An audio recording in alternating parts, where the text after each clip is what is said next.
आज जब बच्चों का सिलेक्शन देखा तो मेरे को लिटरली बता रहा हूँ, उनके पेरेंट्स को भी बहुत खुशी होगी, बच्चों को भी बहुत खुशी होगी, और जिनका सिलेक्शन नहीं भी हुआ मैं लिटरली वो भी बोलना चाहता हूँ, ठीक है।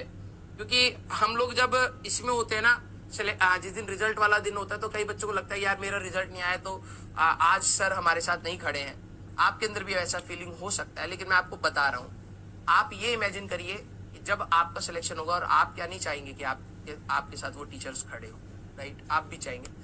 तो वो हमारा कर्तव्य दोनों साइड है, ठीक है। आज सेलिब्रेट कर लिया, हो सकता है एक और सेलिब्रेशन इवेंट होगा, उसमें और बच्चे आ जाएंगे, सेलिब्रेट कर लेंगे, लेकिन उसके बाद तो हम बैक टू क्लासेस आ रहे हैं ना, वहां पे जो भी कमजोर बच्चा उसके साथ लगे पड़े हैं ना।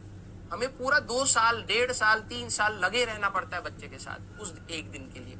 वो एक दिन आपके लिए भी इंपॉर्टेंट है। तो कोशिश करिएगा, ठीक है, कोशिश करिएगा कि आप अपनी मेहनत को सही डायरेक्ट, हर कोई बच्चा मेहनत करता है, मेरे को सबसे बड़ा दुख यही होता है, हर कोई बच्चा मेहनत करता है, ठीक है, बस डायरेक्शन अलग हो जाती है। एक नाव के जैसे हो आप ना, आप एक नाव में चाबुक चला रहे हो, नाव की डायरेक्शन हल्की सी चेंज कर दी गई और आप बस मेहनत करे जा रहे हो, जाना इधर था आप कहीं और पहुंचोगे।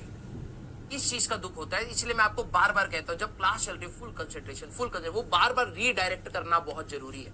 एक बार आपकी डायरेक्शन अलग हुई, आप मेहनत करोगे लेकिन कहीं और पहुंच जाओगे, ठीक है। एंड बिलीव मी, मेरे जितने भी बच्चे थे, लक्ष्य के थे, प्रयास के बच्चे थे, उनका सिलेक्शन हो या ना हो, डजेंट मैटर्स टू मी। मेरे को लेकर इतना पूरा बिलीफ है, जितने भी बच्चों को मैंने पढ़ाया है उनके अंदर एक हैबिट डाली होगी कि we have to fight.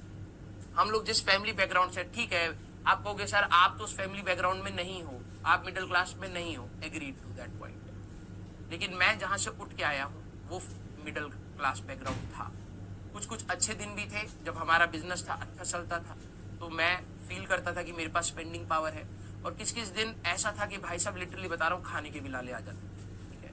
My father is also from an IIT, he did well, but ठीक है, फाइनेंशियल मैनेजमेंट नहीं हो पाता है, कई बार खराब हो जाती हैं चीजें, बिजनेस में लॉसेस होते हैं, ठीक है। बट आई कैन अंडरस्टैंड, हमारे लिए मेहनत के अलावा कोई और विकल्प नहीं बचता है। मैं लिटरली बताता हूँ, इस चीज की कीमत हमारी लाइफ में बहुत ज्यादा है, बहुत ज्यादा है इस चीज की कीमत। ये कलम भाई हम अपनी पूरी, जब मैं 11th-12th को अपना रिकॉल करता हूँ, मेरे को लगता है कि भाई मेरे पास और कुछ, मेरे पापा है, मेरी मदर है, मेरी बहनें हैं, उन्होंने सपोर्ट किया, ठीक है, फाइनेंशियल एंड ऑल, लेकिन ये जो चीज थी जिसने कमाल किया, सभी के पेरेंट्स सब कर रहे हैं ना, ये जो चीज है ना जो आपके हाथ में, जिस दिन आपने इसको चलाना रोक दिया, मैं लिटरली बता रहा हूँ, nobody can change your life. ये कलम नॉन लिविंग थिंग है, इसको जितना घिस सकते हो उतना घिस लो। मैं लिटरली बता रहा हूँ, आपका एग्जाम क्रैक हो या ना हो, ये कलम घिसते घिसते आपका ऐसा एटीट्यूड आ जाएगा कि आप गिव अप नहीं करोगे। ये एग्जाम इतना ब्यूटीफुल एग्जाम है, आई फील प्राउड कि मैं IIT JEE के स्टूडेंट्स को पढ़ाता हूँ। आई फील प्राउड, क्यों? क्योंकि ये एग्जाम हमें इतना पेशेंस सिखाता है, और लाइफ विदाउट पेशेंस चलती ही नहीं है। ये हमें इतना घिसने के लिए मजबूर करता है, इतने डाउन में भी कहता है यार उठ और कलम चला, उठ और कलम चला, नहीं हुआ फिर चला।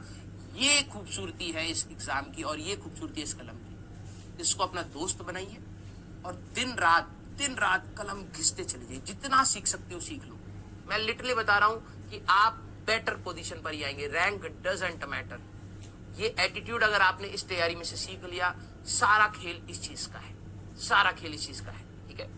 तो प्लीज आप लोग मेहनत करिए। अगर आपको लगता है कि life is unfair, it is true, life is unfair, but आपके हाथ में आज कलम है, आपके सामने कॉपी है, आपके सामने एक टीचर है। लाइफ ने आपको बहुत बड़ा एडवांटेज दे दिया। मिडिल क्लास फैमिली के लिए एजुकेशन के अलावा कोई स्कोप नहीं है। आपको पता है क्यों रेट रेस है ये? इसलिए क्योंकि हमारा मिडिल क्लास एस्केप आउट कैसे करे भाई, कैसे इन प्रॉब्लम से निकले। कोई और है क्या विकल्प? क्या हमारे पास खेती बाड़ी थी? नहीं है।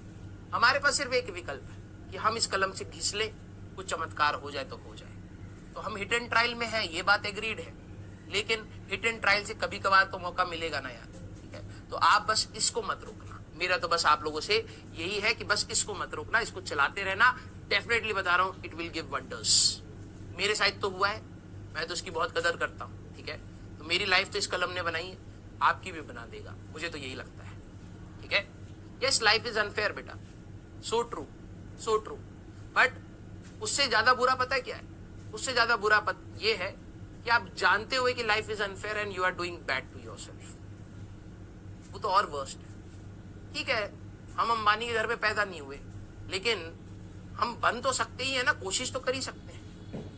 जैसे कहीं पर मैंने एक स्टेटमेंट पढ़ा था कि अगर आप गरीब फैमिली में, अगर आप गरीब फैमिली में जन्म लेते हो तो उसमें आपका कोई कसूर नहीं है, लेकिन अगर आप गरीब इंसान बन के ही मर जाते हो तो इसमें आप ही का कसूर था। ठीक है, तो ट्राई करना हमारे हाथ में है। जो हमारे नेचुरल कंडीशंस हैं उनको हम चेंज नहीं कर सकते, हो सकता है वो समय के साथ कुछ चेंज हो जाए, बेटर हो जाए, वर्स हो जाए, लेकिन जो इंटरनल आपके अंदर है ना, वो लिटरली बता रहा हूँ वही सब कुछ खेल खेलेगा। ठीक है, तो आप प्लीज उस चीज का ध्यान रखिएगा। ठीक है, हाँ, आप प्लीज इस चीज का ध्यान रखिएगा और मेहनत करिए भाई। मैं तो चाहता हूं मेरा बच्चा ना बहुत घिसे यार, बहुत घिसे। ठीक है, कोई बोलेगा कि यार इतना घिसने से क्या मिलता है, हमें भी नहीं पता क्या मिलता है क्या नहीं मिलता है। कभी खुशी मिलती है, कभी गम मिलता है, ठीक है चलेगा, लेकिन और करे क्या भाई, क्या है हमारे पास, कुछ नहीं है, हमारे लिए यही है। ठीक है, तो accept it and enjoy it. Clear? Love you बेटा, थैंक यू सो मच। तो आप बताइएगा क्लास कैसी लगी, अपन लोग मिलेंगे।